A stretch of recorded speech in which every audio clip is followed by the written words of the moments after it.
حضرت ابو ہریرہ رضی اللہ تعالیٰ عنہ سے ایک شخص نے پوچھا، صحیح نماز کون پڑھتا ہے؟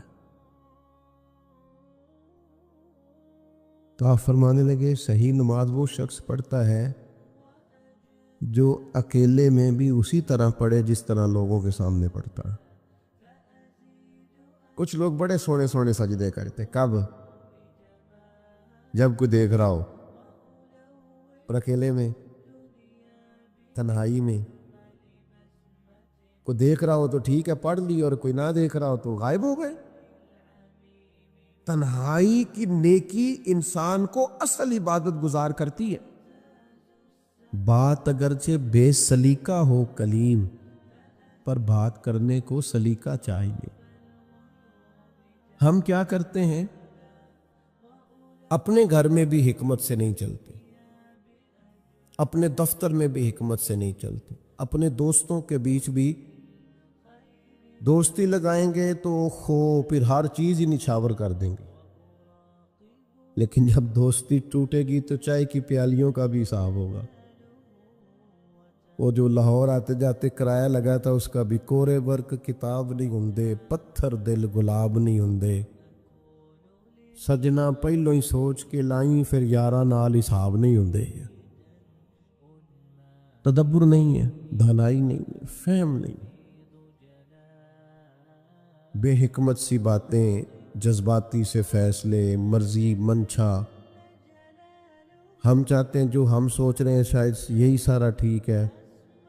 ہمارے ہاں نا پنچایتوں میں، دیہاتوں میں کسی سے کوئی فیصلہ کراتا تھا تو لوگ اس پارٹی کے ساتھ ہوتے ہیں جس نے پہلے آ کے بات سنا لی۔ حالانکہ یہ بہت بڑی نادانی ہے۔ آپ کو کوئی بندہ بھی جب کوئی بات بتائے تو آپ پہلے تصویر کا دوسرا رخ دیکھیں، دوسرے کی بھی رائے لیں۔ ایسا تو نہیں ہو سکتا کہ جو یہ کہہ رہا ہے سارا سچی ہو۔ آپ دو جھگڑا کرنے والوں کی بات سن کے دیکھ لیں، جو بھی بات بتائے گا وہ کہے گا میں ٹھیک ہوں۔ حل کیا ہے کہ آپ دانائی کا مظاہرہ کریں، تدبر کا۔ اللہ تعالیٰ نے نبی پاک علیہ السلام کو بے حساب لا تعداد دانائیاں عطا کی۔ حضور کے اعلان نبوت سے پہلے مکہ والوں نے بیت اللہ شریف کی تعمیر کی تھی، سب نے مل کے۔ پیچھے دوستوں سے گزارش ہے باتیں نہ کریں جی، کمیٹی والے بھی بولے نہیں، بس توجہ سے سنیں۔ تو بیت اللہ شریف تعمیر کیا تھا تو بنا تو سب نے مل کے لیا، آخر میں مسئلہ بن گیا حجر اسود کس نے نصب کرنا ہے۔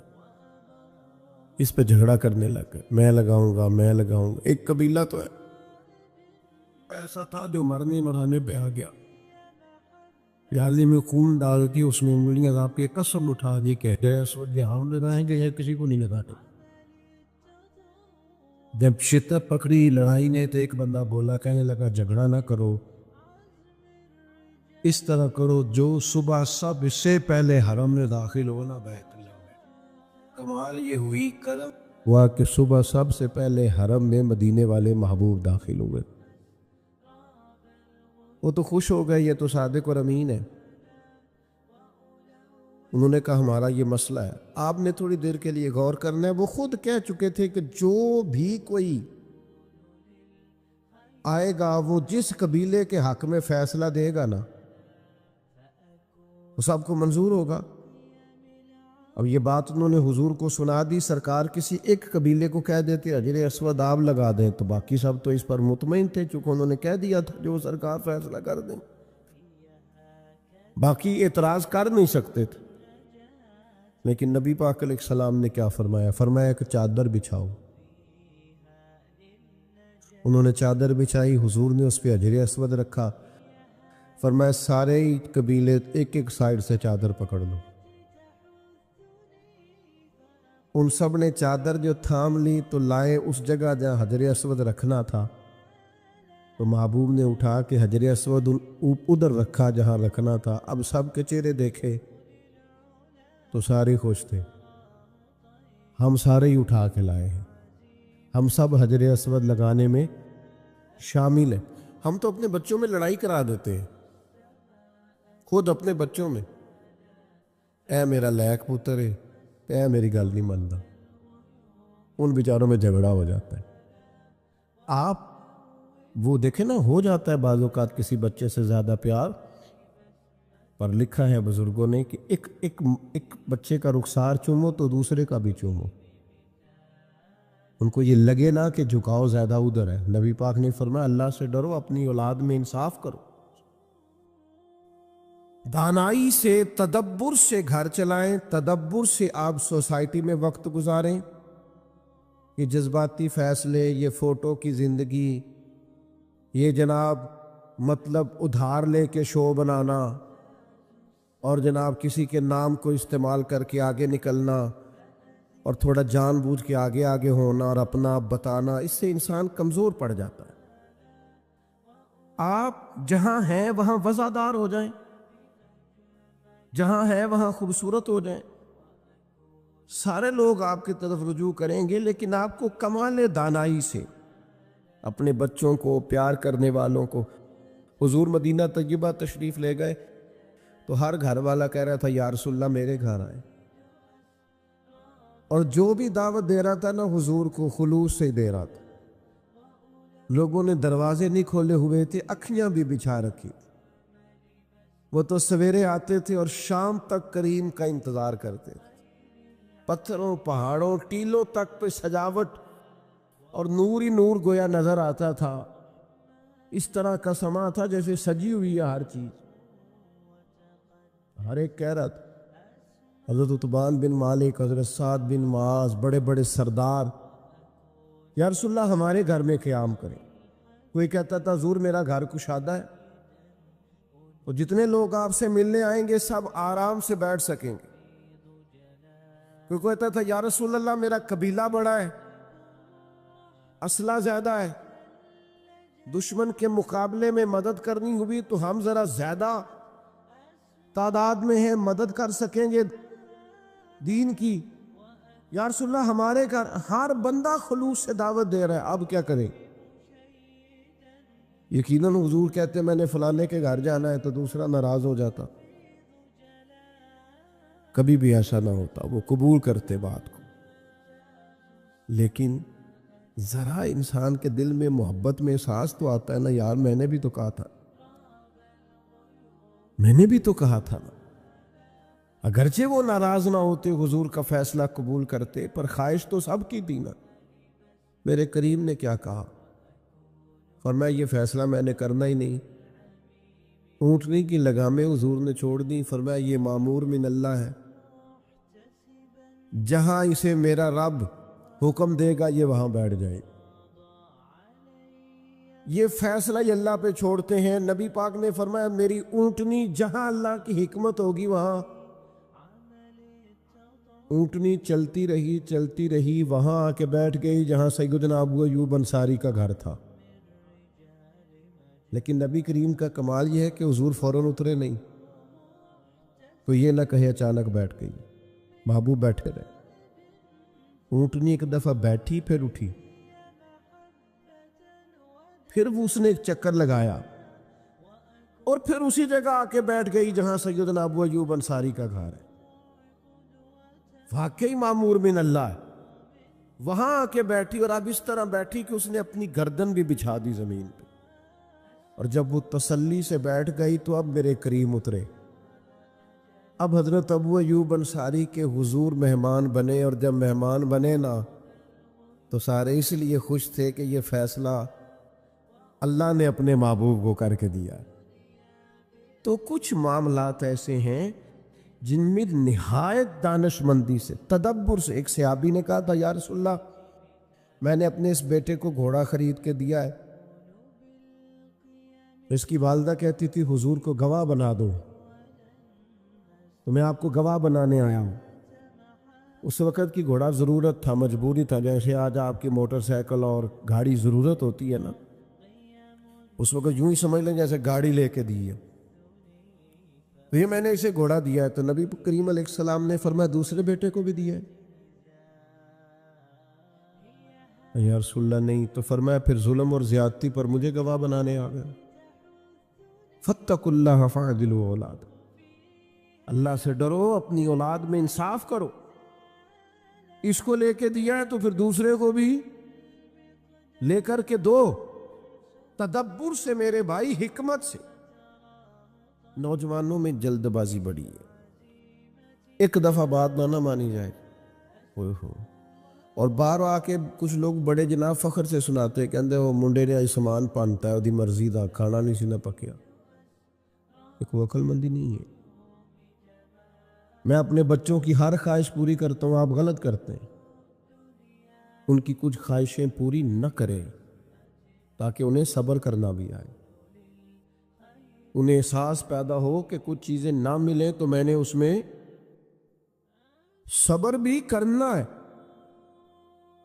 تدبر بھی کرنا ہے، رکنا بھی ہے. ہماری بے حکمتی، ہمارے مزاج کی نادانی، بہت سارے ماضی میں فیصلے ایسے ہیں جو ہم سے اس لیے غلط ہوئے کہ ہم نے جلد بازی کی. کبھی پلٹ کر دیکھیں، بہت سارے لوگ اس لیے ہم سے ٹوٹ گئے کہ ہم سیانے نہیں تھے. اگر ہمارے اندر تدبر ہوتا، معاملہ فہمی ہوتی تو بڑے رشتے ہمارے مضبوط ہونے تھے. لیکن ہم نے جذباتیت کی. جو بندہ آپ کو آ کے کہانی سناتا ہے کہ میں فلانے کے پاس بیٹھا تھا تو وہ آپ کے خلاف باتیں کر رہا تھا تو پائی ویکھو نہ، انہیں یہ نہیں کرنا چاہیے. تو آپ کا کیا خیال ہے جو ساری کہانی سن کے آیا ہے وہ آپ کے ساتھ ہے؟ اگر اسے پتہ ہوتا کہ اس بندے کا آپ سے پیار ہے تو اس کی جرت تھی آپ کے سامنے بات کرتا. میری بات کی سمجھ آ رہی ہے آپ کو؟ جو میں نے ایک جگہ پہ بیٹھا تھا، 2-4 لوگ بیٹھے تھے تو باقی سارے اٹھ کے چلے گئے، ایک بندہ رہ گیا. تو وہ جو رہ گیا نا، اس نے پھر کوئی ان کے خلاف ان کی پگڑیاں کھولیں، کوئی کہانیاں سنائیں. وہ سناتا جا رہا اور میں بڑا پریشان ہوں. میں کہنا تمہیں کیوں ہے؟ میں کہ میں تو اس گلوں پریشان آ کہ وہ گیا نے تو کوئی حال نہیں چھڈیا، جدو میں جاواں گا تو کی کرے گا؟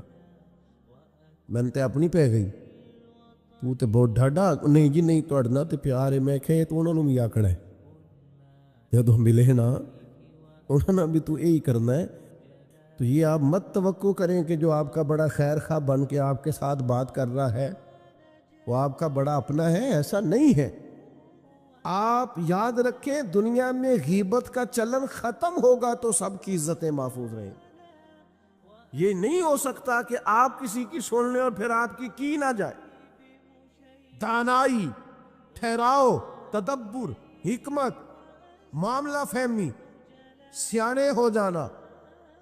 اپنے معاملات کیا کہا کرتے تھے لوگ کہ منڈے نوں میری جتی پوری آ گئی. کیا کہتے تھے؟ میرے گھر بیٹی پیدا ہو گئی ہے. یہ ساری باتیں دانائی کی باتیں. لوگ سمجھدار ہوتے تھے وقت کے ساتھ ساتھ. ہماری جذباتیت ختم ہی نہیں ہوتی، ہر فیصلے کے اندر جذباتی ہیں. اور کبھی سخت موڑ بھی آ جائے نا، اللہ سے مدد مانگیں، اپنے مالک کے حضور حاضری دیں اور کوشش کریں کہ فیصلہ صحیح ہو. ایک بڑا عجیب مرحلہ آیا تھا فتح مکہ کے موقع پر. کوئی ایسی بڑا مسئلہ نہیں تھا، پر ٹائم آ گیا. حضرت سعد بن عبادہ رضی اللہ تعالیٰ عنہ کے ہاتھ میں نا جھنڈا تھا اسلام کا. تو اس دور میں بہت بڑا اعزاز ہوتا تھا کہ فلانا علم بردار ہے، اس کے پاس جھنڈا ہے. حضرت سعد بن عبادہ رضی اللہ تعالیٰ عنہ کے پاس مسلمانوں کا جھنڈا تھا، آگے آگے تھا. کوئی ایسی بات ہو گئی کہ ان سے جھنڈا واپس لینا پڑ گیا. اب بندہ بڑا قیمتی ہے، بندہ بڑا باکمال ہے، جلیل القدر صحابی. بدر سے لے کر فتح مکہ تک ہر جگہ پہ ان کی خدمات پورے عروج پر ہے. لیکن جھنڈا واپس لینا ہے. آ جاتا ہے کبھی کبھی ایسا موقع بھی. اب ان کی حساسیت کیا کیا جائے، اور کوئی ایسا کام بھی نہیں انہوں نے کیا، پر لینا بھی ہے جھنڈا انہوں نے. اور موقع فتح مکہ کا ہے.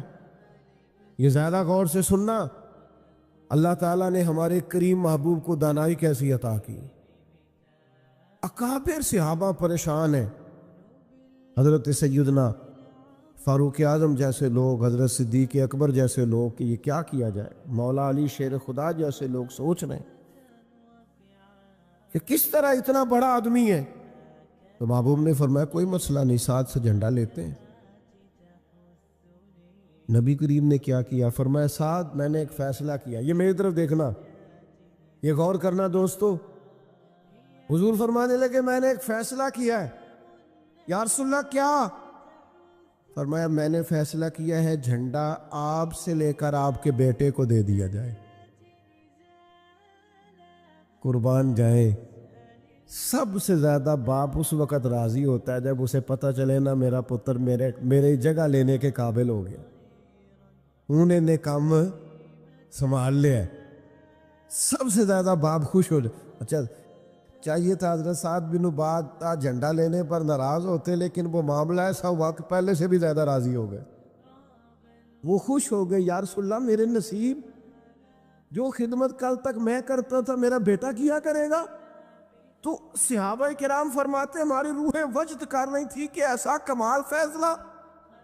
جو لوگ علم پڑھتے جاتے ہیں نا، سیکھتے جاتے ہیں، ان کے عقائد بھی درست ہوتے جاتے ہیں، جب وہ گہرائی میں اترتے جاتے ہیں تو ان کے اخلاقی رویے بھی ٹھیک ہوتے جاتے ہیں۔ جب انسان پڑھتا جاتا ہے، علم حاصل کرتا جاتا ہے،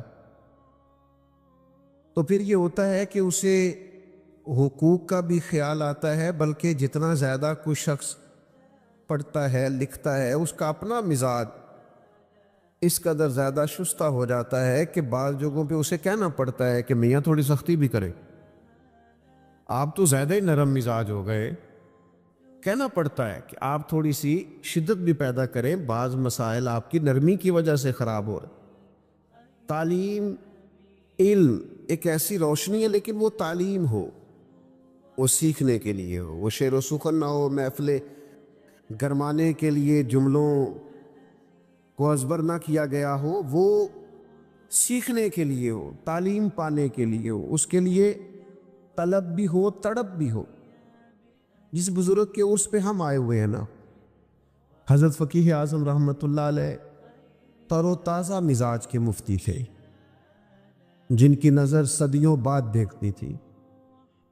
کچھ لوگ ایسے ہوتے ہیں کہ وقتی طور پر وہ کوئی بات کرتے ہیں، تو بعض لوگ ایسے ہوتے ہیں جو ان سے رائے کا اختلاف کرتے ہیں۔ رائے کا اختلاف بڑا حسن ہوتا ہے، رائے کا اختلاف بڑا قیمتی ہوتا ہے، مخالفت نہیں ہونی چاہیے، عداوت نہیں ہونی چاہیے۔ رائے کا اختلاف تو بڑی خوبصورت بات ہے، لیکن ہونا دلیل کی حد تک جائیے، ذاتیات تک وہ اختلاف۔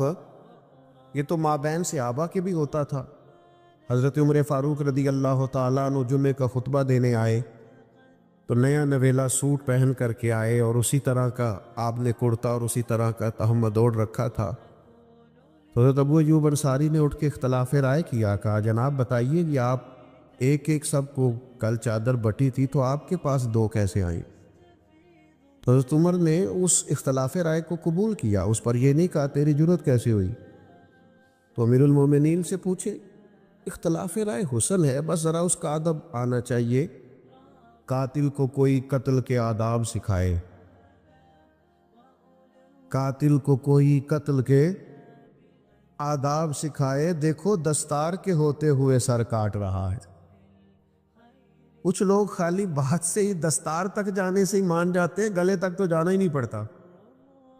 تو دلیل سے بات، حضرت ابو ایوب انصاری رضی اللہ تعالیٰ عنہ نے کہا کہ جناب یہ آپ نے دو چادریں کیسے استعمال کی؟ تو کہا میرا بیٹا جواب دے گا۔ تو آپ کے صاحبزادے اٹھے، انہوں نے کہا میں نے اپنی چادر بھی والد کو پیش کر دی تھی۔ تو وہی جناب ابو ایوب انصاری دوبارہ اٹھے، انہوں نے یہ نہیں کہا کہ وہ پچھلے مہینے والی بات کا بھی جواب دیں۔ وہ پھر وہاں کیا ہوا تھا؟ بس ایک اختلاف تھا دلیل کی حد تک، اور یہ حسن ہے۔ حضرت ابو ایوب انصاری اٹھے اور اٹھ کے کہا جناب ہمیں سوال کا جواب مل گیا، اب آپ بات کیجئے، ہم بات بھی سنیں گے، حکم دیجئے، فرما برداری بھی کریں۔ اس لیے کہ دلیل کی حد تک، اور یہ بڑا حسن ہے، صرف قبرستان میں اختلاف نہیں ہوتا، چونکہ وہاں سارے مردے ہوتے ہیں نا، زندوں میں اختلاف ہو جاتا ہے، چونکہ لوگ سانس لیتے ہیں، سوچتے ہیں، غور کرتے ہیں۔ تو تعلیم کا مقصد جستجو ہو، تعلیم کا مقصد یہ ہو کہ آپ کسی جگہ رائے رکھتے ہو، آپ نے کسی بات کو سمجھا ہو، بلکہ ہمارے ایک بزرگ فرمایا کرتے تھے تعلیم کا مقصد یہ ہے کہ آپ استاد پیر والے ہوں، آپ نے کسی سے سیکھ رکھا ہو، سمجھ رکھا ہو، تو تعلیم مسائل کا حل ہے، علم مسائل کا حل ہے، پڑھنا، سیکھنا، لکھنا، غور کرنا، تفکر کرنا، اور پھر کسی سے اصلاح لینا، تربیت لینا، اس سے مسائل ختم۔ بعض اوقات نا مسائل زیادہ ہوتے ہیں، حل ایک ہی ہوتا ہے۔ کسی کمرے میں اندھیرا ہو تو بہت سارے موذی جانور جمع ہو جاتے ہیں، اس میں بچھو بھی آ گیا، سانپ بھی آ گیا، چھپکلیاں بھی آ گئی، اور بھی کچھ موذی جانور جمع ہو گئے۔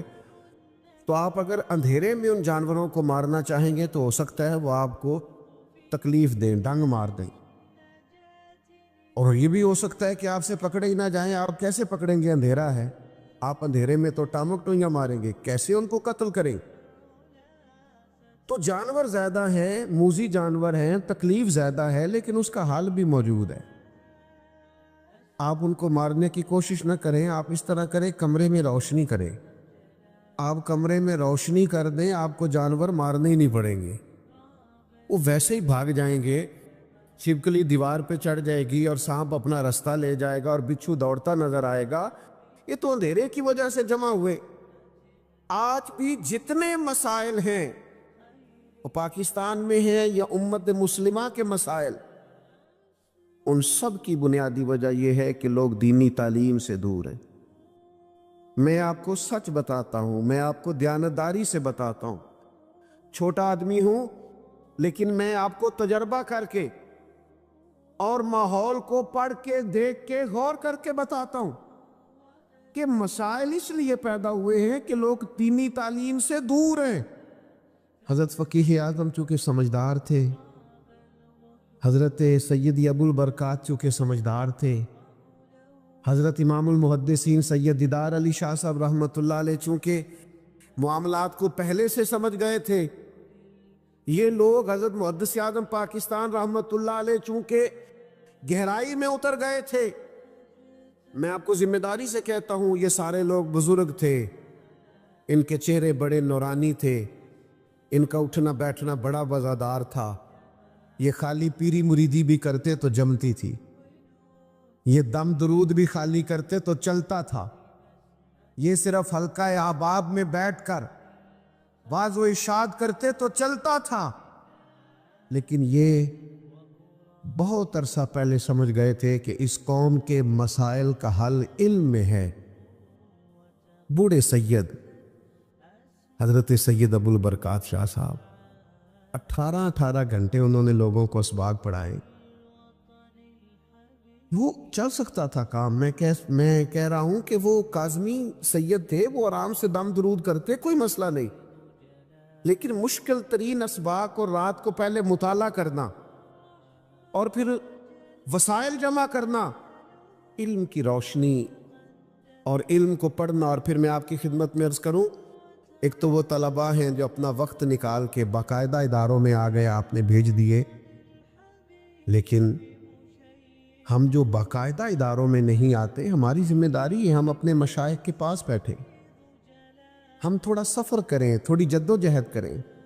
آپ ذرا وہ بخاری شریف کی خوبصورت روایت دیکھیے نا، حضرت کثیر بن قیس فرماتے کہ ایک شخص مدینہ شریف سے چلا اور سینکڑوں میلوں کا سفر طے کر کے وہ دمشق کی جامع مسجد میں پہنچا، اور جب اس سے پوچھا گیا کہ جناب اتنا مشکل ترین اور کٹھن ترین سفر، یہ آج لوگ گاڑی کے اندر بند ہوتے، ہیٹر کی سہولت موجود ہوتی، اور اگر آپ کو کہیں رکنا ہے تو آپ کے لیے اسباب موجود ہیں، پیٹرول پمپ موجود ہے، کھانے کا، پینے کا، نماز پڑھنے کا، سستانے کا سامان موجود ہے، پھر بھی لوگ کہتے ہیں جناب سفر بڑا مشکل کام ہے، دھند بڑی پڑی ہوئی ہے، رستہ نظر نہیں آتا، حد نگاہ بڑی کم ہو گئی، کیسے سفر کریں، بڑی مشکل ہے۔ لیکن میرے بھائیوں، گھوڑوں اور اونٹوں پہ سفر کرنا اور اتنی جد و جہد کرنا اور سینکڑوں میلوں کا سفر طے کر کے آنا اور پھر کسی سادہ سے درویش کے پاس بیٹھنا، اور جب وہ پوچھے کہ میاں کیسے آنا ہوا تھا تو کہا اور کوئی مقصد نہیں تھا، پتہ چلا تھا آپ کے پاس مدینے والے محبوب کی ایک حدیث پاک موجود ہے، اچھا یہ چسکا ہے اگر لگ جائے تو، یہ بھی چسکا ہے اگر نہیں سمجھ آئی آپ کو بات، یہ بھی، یہ پورا مزہ ہے حدیث ڈھونڈنے جانے کا. آپ یقین کریں یہ پورا مزہ ہے تفسیر قرآن کو سمجھنے کا کہ یہ آیت مجھے سمجھ میں نہیں آ رہا. میں نے شان نزول بھی دیکھا ہے، چند کتابیں بھی دیکھی ہیں، 10 15 20 اساتذہ کو فون کرنا، یہ بھی پورا مزہ ہے، پر شرط یہ ہے کہ یہ لگ جائے تو. یہ بھی ایک پورا ذائقہ ہے. لگ گیا تھا نا امام مسلم کو. لوگ کہتے ہیں کھجورے کھاتے کھاتے اللہ کے حضور حاضر ہو گئے. میں نے کہا کھجورے تو عام بیٹھ کے کھائیں تو اتنی کھائی نہیں جاتی. اصل مسئلہ یہ تھا کہ کتاب کی ورق گردانی کرنا اور اس کو ڈھونڈنا کہ میرے نبی کریم نے اس موقع پر کیا فرمایا ہے.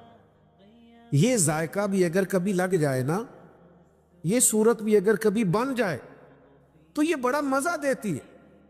اس کا بھی ایک اپنا لطف ہے، ایک اپنا ذائقہ. حضرت معاذ بن جبل رضی اللہ تعالیٰ عنہ بیان فرماتے ہیں، کہتے میں نے درجنوں لوگ ایسے دیکھے ہیں جو حضور کی بارگاہ میں بیٹھے ہوتے تھے تو یوں لگتا تھا جیسے جھولیاں پھیلا رکھی، ان کی نظریں جھکی ہوتی تھیں ایسے گویا سروں پہ پرندے بیٹھے ہیں، لیکن ان کی ہوش اتنے سلامت ہوتے تھے کہ ایک ایک بات محبوب کی محفوظ کیے جاتے. اور آپ کبھی کتب احادیث کا مطالعہ کریں، انہوں نے صرف حضور کی باتیں یاد نہیں کی، حضور نے کس موقع پر کیا اشارہ کیا تھا وہ بھی یاد کر کے روایت کیا. اگر محبوب نے کہیں 2 انگلیاں جوڑ کے دکھائی ہیں تو ہر روایت میں ان کی 2 انگلیاں جڑی ہوئی نظر آتی. یہ بھی ایک ذائقہ ہے، ایک لطف ہے. ہمارا یہ مسئلہ بن گیا ہے کہ ہم نہ یہ والا ذوق نہیں پیدا کرتے. یہ والی ہم نے کچھ ایسے بزرگ دیکھے اپنی زندگی میں جنہوں نے بہت علماء کی تقریریں سنی، لیکن اس طرح کر کے سنی کہ جس محفل میں گئے کاغذ قلم ساتھ لے گئے. حضرت نے آج کیا بیان کیا اس کو نوٹ کیا. ان کے پاس ذخیرے جمع ہو جاتے تھے. وہ سن کے بعض لوگوں کی قوت سماعت بڑی اچھی ہوتی، سن کے جلدی یاد کر لیں. سن کے انہوں نے بڑی ساری باتیں اپنی تربیت کے لیے اپنی، اور پھر اس طرح بھی ہوا کہ ان سننے والوں میں سے بہت سارے صوفی تیار ہوئے. میں درجنوں ایسے لوگوں کو جانتا ہوں انہوں نے باقاعدہ نصاب تو نہیں پڑھا، لیکن کسی شیخ کی صحبت اٹھائی ہے تو بہترین کر کے اٹھائی، زبردست کر کے اٹھائی ہے. اس کے نقوش نظر آتے ہیں باقاعدہ. تو یہ ذوق جو ہے نا، تھوڑا سا علم کا شوق، آج بڑا گھٹن والا ماحول ہو گیا ہے. ہر بات پہ اعتراض، ہر بات پہ شکوہ. آپ تو ماشاءاللہ اہل محبت ہیں اور یہاں ایک خانقاہ پہ تشریف فرما ہیں، لیکن جب دنیا سے اٹھ کے ہم ایسے ہی جگہوں پہ جا کے بیٹھتے ہیں نا جو کہیں وابستہ نہیں، جو دور بیٹھے ہوئے ہیں اور جن کے مزاج میں تنقید ہے، تو ہم جب ان کی باتیں غور سے سنتے ہیں نا کہ بہت امیر آدمی ہے لیکن اس کا خیال یہ ہے کہ یار یہ مولوی کچھ بھی نہیں کر رہے، یہ بس بعض معاملات میں ان کا خیال ہوتا ہے کہ بوجھ ہی بنے ہوئے ہیں. تو جب ان لوگوں کی ساری باتیں غور سے سنتے ہیں تو محسوس ہوتا ہے بیچارے کسی پراپوگنڈے کا شکار ہیں، کسی نے وہم میں ڈال دیا ہے. ظاہر ہے کوئی بندہ بھی اس وقت چھوٹا نظر آتا ہے جب اسے دور سے دیکھا جائے یا غرور سے دیکھا جائے. وہ کبھی قریب آتے نہیں، بیٹھتے نہیں، چیزوں کو سمجھتے نہیں، معاملات پر غور نہیں کرتے، تو وہ دور بیٹھ کر پراپوگنڈا کرتے ہیں. عزیز دوستو، جب ہمارا مزاج علمی ہوگا، ہم چیزوں کو سمجھیں گے، اخلاقیات کے تعلق سے ہمارے پاس نصاب موجود ہوگا، ہمیں ان ساری باتوں کا پتہ ہوگا جو نبی پاک علیہ السلام نے ہماری تربیت کے لیے بیان فرمائیں، اور ہم ان کا شوق رکھتے ہوں گے، اور پھر ہمارے پاس وہ ذخیرہ اس طرح موجود ہوگا کہ ہماری عملی زندگی میں بھی وہ نافذ ہوگا. تو آپ یقین کریں بہت سارے پراپوگنڈے خود بخود ختم ہو جائیں گے، بہت ساری چیزیں خود بخود ختم ہو جائیں. ایک وکیل صاحب سے ایک دفعہ کسی نشست میں ملاقات ہو گئی تو وہ کہنے لگے کہ آپ لوگوں نے نا لوگوں کو قبر پرست بنا دیا ہے. میں نے تسلی سے ان کی بات سنی. میں نے کہا میں اس حوصلے سے آپ کے سارے تانے برداشت کروں گا کہ پھر مجھے بھی آپ موقع دیں. تو انہوں نے خیر مجھے موقع دیا، تو پرانے آدمی تھے، پڑھے لکھے تھے اور عمرانیات کے ساتھ اچھی دلچسپی رکھتے تھے، تو میں نے ان سے کہا کہ صاحب آپ کی بات میں نے بڑے غور سے سنی، تو ویسے کس عالم کو آپ نے قبر پہ سجدہ کرتے دیکھا، اس کا نام بتائیں۔ چلے کوئی آپ کوئی مثال ایک دو، کہنے لگے جی بہت سارے لوگ ہم نے وہاں آتے جاتے دیکھے۔ میں نے کہا ان پڑھ آدمی تو کسی بھی قوم کا ہو وہ کبھی دلیل نہیں ہوتا،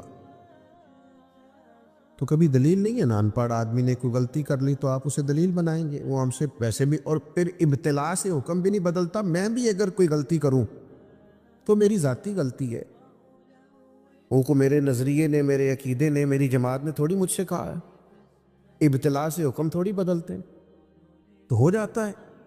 تو مجھے کہنے لگے پھر آپ لوگوں کا نصاب کیا؟ میں نے کہا یہ بالکل آخر میں بتائیں گے آپ کو، پہلے آپ یہ بتائیں کہ آپ نے اتنی سخت بات کی کہ ہم معاذ اللہ قبر پرست ہیں، یعنی ایک مومن کو آپ نے کافر ہی کہہ دیا۔ آپ کو بھی تو کوئی دلیل پیش کرنا چاہیے تھے نا اس پر، اتنی سخت بات آپ نے کی، آپ کو اس پر دلیل دینی چاہیے، خاموش ہو گئے۔ تو پھر میں نے ان سے کہا کہ آپ نصاب پڑھیے، ہمارے بزرگوں کو پڑھیے، اور آپ زیادہ نہیں تھوڑا پڑھیے، آپ جس نے کہیں کوئی خلاصہ آپ کو نظر آ جائے وہ پڑھیے۔ آپ اعلیٰ حضرت بریلوی کو نہیں پورا پڑھ سکتے تو پروفیسر ڈاکٹر مسعود احمد صاحب کو پڑھیے، جنہوں نے ان پہ لکھا ہے۔ ایک بزرگ تھے، اور کیا بزرگ تھے، وہ بھی کیا ہستی تھی، ان کی زیارت کرنے سے محسوس ہوتا تھا کہ کیا بات، اور کمال لکھا انہوں نے فاضل بریلوی پہ، اور لوگوں کو ریسرچ پہ لگایا، بیسیوں لوگوں نے۔ لیکن جب دنیا سے اٹھ کے ہم ایسی جگہوں پہ جا کے بیٹھتے ہیں نا جو کہیں وابستہ نہیں، جو دور بیٹھے ہوئے ہیں اور جن کے مزاج میں تنقید ہے، تو ہم جب ان کی باتیں غور سے سنتے ہیں نا کہ بہت امیر آدمی ہے لیکن اس کا خیال یہ ہے کہ یار یہ مولوی کچھ بھی نہیں کر رہے، یہ بس بعض معاملات میں ان کا خیال ہوتا ہے کہ بوجھ ہی بنے ہوئے ہیں، تو جب ان لوگوں کی ساری باتیں غور سے سنتے ہیں تو محسوس ہوتا ہے بیچارے کسی پراپوگنڈے کا شکار ہے، کسی نے وہم میں ڈال دیا ہے۔ ظاہر ہے کوئی بندہ بھی اس وقت چھوٹا نظر آتا ہے جب اسے دور سے دیکھا جائے یا غرور سے دیکھا جائے، وہ کبھی قریب آتے نہیں، بیٹھتے نہیں، چیزوں کو سمجھتے نہیں، معاملات پر غور نہیں کرتے، تو وہ دور بیٹھ کر پراپوگنڈا کرتے ہیں۔ عزیز دوستو، جب ہمارا مزاج علمی ہوگا، ہم چیزوں کو سمجھیں گے، اخلاقیات کے تعلق سے ہمارے پاس نصاب موجود ہوگا، ہمیں ان ساری باتوں کا پتہ ہوگا جو نبی پاک علیہ السلام نے ہماری تربیت کے لیے بیان فرمائی، اور ہم ان کا شوق رکھتے ہوں گے، اور پھر ہمارے پاس وہ ذخیرہ اس طرح موجود ہوگا کہ ہماری عملی زندگی میں بھی وہ نافذ ہوگا، تو آپ یقین کریں بہت سارے پراپوگنڈے خود بخود ختم ہو جائیں، بہت ساری چیزیں خود بخود ختم ہو جائیں۔ ایک وکیل صاحب سے ایک دفعہ کسی نشست میں ملاقات ہو گئی، تو وہ کہنے لگے کہ آپ لوگوں نے نا لوگوں کو قبر پرست بنا دیا ہے۔ میں نے تسلی سے ان کی بات سنی، میں نے کہا میں اس حوصلے سے آپ کے سارے تانے برداشت کروں گا کہ پھر مجھے بھی آپ موقع دیں۔ تو انہوں نے خیر مجھے موقع دیا، تو پرانے آدمی تھے، پڑھے لکھے تھے اور عمرانیات کے ساتھ اچھی دلچسپی رکھتے تھے، تو میں نے ان سے کہا کہ صاحب آپ کی بات میں نے بڑے غور سے سنی، تو ویسے کس عالم کو آپ نے قبر پہ سجدہ کرتے دیکھا، اس کا نام بتائیں۔ چلے کوئی آپ کوئی مثال ایک دو، کہنے لگے جی بہت سارے لوگ ہم نے وہاں آتے جاتے دیکھے۔ میں نے کہا ان پڑھ آدمی تو کسی بھی قوم کا ہو وہ کبھی دلیل نہیں ہوتا، تو کبھی دلیل نہیں ہے نا۔ ان پڑھ آدمی نے کوئی غلطی کر لی تو آپ اسے دلیل بنائیں گے، وہ ہم سے ویسے بھی، اور پھر ابتلا سے حکم بھی نہیں بدلتا۔ میں بھی اگر کوئی غلطی کروں تو میری ذاتی غلطی ہے، وہ کو میرے نظریے نے، میرے عقیدے نے، میری جماعت نے تھوڑی مجھ سے کہا ہے، ابتلا سے حکم تھوڑی بدلتے ہیں، تو ہو جاتا ہے۔ تو مجھے کہنے لگے پھر آپ لوگوں کا نصاب کیا؟ میں نے کہا یہ بالکل آخر میں بتائیں گے آپ کو، پہلے آپ یہ بتائیں کہ آپ نے اتنی سخت بات کی کہ ہم معاذ اللہ قبر پرست ہیں، یعنی ایک مومن کو آپ نے کافر ہی کہہ دیا۔ آپ کو بھی تو کوئی دلیل پیش کرنا چاہیے تھے نا اس پر، اتنی سخت بات آپ نے کی، آپ کو اس پر دلیل دینی چاہیے، خاموش ہو گئے۔ تو پھر میں نے ان سے کہا کہ آپ نصاب پڑھیے، ہمارے بزرگوں کو پڑھیے، اور آپ زیادہ نہیں تھوڑا پڑھیے، آپ جس نے کہیں کوئی خلاصہ آپ کو نظر آ جائے وہ پڑھیے۔ آپ اعلیٰ حضرت بریلوی کو نہیں پورا پڑھ سکتے تو پروفیسر ڈاکٹر مسعود احمد صاحب کو پڑھیے، جنہوں نے ان پہ لکھا ہے۔ ایک بزرگ تھے، اور کیا بزرگ تھے، وہ بھی کیا ہستی تھی، ان کی زیارت کرنے سے محسوس ہوتا تھا کہ کیا بات، اور کمال لکھا انہوں نے فاضل بریلوی پہ، اور لوگوں کو ریسرچ پہ لگایا۔ 20 لوگوں نے ان کی نگرانی میں پی ایچ ڈیز کے مقالہ جات لکھے، پام دام برسرے، مطلب یہ یہاں کا عنوان نہیں۔ تو میں نے انہیں ایک حوالہ پیش کیا اعلیٰ حضرت رحمۃ اللہ علیہ کا، جس میں فاضل بریلوی کہتے ہیں کہ کسی بھی قبر پہ جاؤ تو 4 ہاتھ دور کھڑے ہو کے، مزار سے 4 ہاتھ، آپ کی توجہ ہے میری بات پر، مزار سے 4 ہاتھ، آپ یقین کریں سعادت مند آدمی تھے، اور میں یہاں باوضو حاضر ہوں۔ میں نے اس شخص کو جب کتاب دی تو میں نے اسے حیرت میں گم ہوتے دیکھا، کہنے لگا یہ مولانا احمد رضا نے لکھا ہے۔ میں نے کہا اس کو پڑھیے، 100 دفعہ پڑھیے۔ اب میں کوئی اس میں فاتحانہ ہاتھ کھڑے کر کے وہاں سے واپس نہیں آیا۔ میں نے اپنے دوستوں کو واپس آ کے یہ نہیں کہا کہ میری 2-3 ملاقاتیں ہوئیں، دیکھو بندہ، یہ میں نے نہیں کہا، بلکہ میں واپس آیا اور گاڑی میں بیٹھتے ہی میں اپنے دوستوں سے کہا، آج مجھے احساس ہوا ہے اپنی سستی کا، آج مجھے احساس ہوا ہے اپنی کاہلی کا، آج مجھے احساس ہوا ہے کہ ہم کس قدر زیادہ ناکام ہوئے اس کام میں کہ ہم اپنے بزرگوں کی خاص باتیں بھی لوگوں تک پہنچا نہیں سکے، ہم کسی کو بتا ہی نہیں سکے کہ ہمارے بزرگوں نے کیا لکھا ہے، وہیں رہے اپنے 4-5 لوگوں میں مست، یہ پیغام دے ہی نہیں سکے۔ خدا کرے کہ ایسا ہو، خدا کرے کہ ایسا ہو کہ آپ حضرت فقیہ اعظم کو پڑھنے والے ہوں، اللہ کرے کہ ایسا ہو آپ اعلیٰ حضرت بریلوی کو پڑھنے والے ہوں۔ لیکن میں بڑی ذمہ داری سے کہتا ہوں، اتنی مشقتیں زندگی بھر جن لوگوں نے کی، ان سے خالص پیار رکھنے والوں نے بھی پیار تو کیا اور خالص کیا، لیکن جو اصل مشن تھا اس مشن پر چل نہیں سکے، توجہ نہیں کی، غور نہیں کی۔